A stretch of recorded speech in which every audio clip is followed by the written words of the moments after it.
ஜன்னல் சமூகத்தின் சாளரம். மாதம் இருமுறை வெளிவரும் குடும்ப இதழ். தமிழ் தேசிய மக்களின் உயிராக, முகமாக, முகவரியாக, மானமாக, வீரமாக, அறிவாக, ஆற்றலாக, பெருமைமிகு அடையாளமாக இருக்கிறது எங்கள் உயிர் தலைவன் மேதகு பிரபாகரன் அவர்கள்.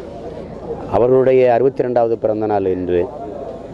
ஒவ்வொரு ஆண்டும் நாங்கள் எங்களைப் போல தேசிய உணர்வு பெற்ற பிள்ளைகள் மற்ற பண்டிகைகளை கொண்டாடுவதில்லை. தலைவருடைய பிறந்த நாள், அதோட பொங்கல், இது ரெண்டும் தான் கொண்டாடுவோம்.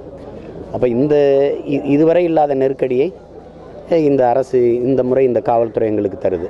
எப்போவும் சோரொட்டியில் கிழிக்கும், பதாக வைக்கக்கூடாது, நெருக்கடி கொடுக்கும். கூட்டங்களுக்கு தடைகள் இருந்தாலும் நீதிமன்றத்தில் பெற்று கூட அனுமதியை பெற்று நடத்துவோம். இந்த ஆண்டு எல்லாமே மறுக்கப்பட்டுருச்சு. லட்சக்கணக்கான சோரொட்டியில் கிழிச்சிருக்குது. பிள்ளைகளெல்லாம் ஒட்டின பிள்ளைகளெல்லாம் உடனே பிடிச்சி காவல் நிலையத்தில் வச்சு துன்புறுத்தியிருக்கு. பதாகைகளெல்லாம் உடனே அப்புறப்படுத்தியிருக்கு. இப்போ என் வீட்டு வாசலில் வச்சு இந்த பதாகை எடுக்க சொல்லி காலையிலேருந்து சண்டை. மக்கள் பார்வையில் படும்படியாக இருக்குது, அதை எடுத்துருங்கன்ட்டு. இது ஒரு கொடுமையான அடக்குமுறையாக நான் பார்க்குறேன்.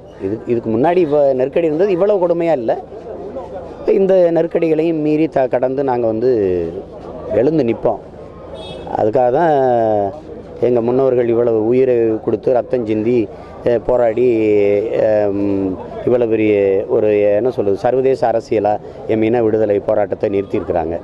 அப்போ நாங்கள் இந்த தலைவர் பிறந்த நாளை கொண்டாடுவது என்பது அவர் விரும்பலை, ஆனால் நாங்கள் கொண்டாடுறோம். உணர்வற்று கிடக்கிற தமிழ் தேசிய மக்கள் எங்களை நாங்களை உசுப்பிக் கொள்வதற்கான ஒரு வாய்ப்பாக, ஒரு தேசிய இன எழுச்சி நாளாக தலைவர் பிறந்த நாளையும் மாவீரர் தினத்தையும் நாங்கள் பார்க்குறோம். ஜன்னல் சமூகத்தின் சாளரம். மாதம் இருமுறை வெளிவரும் குடும்ப இதழ்.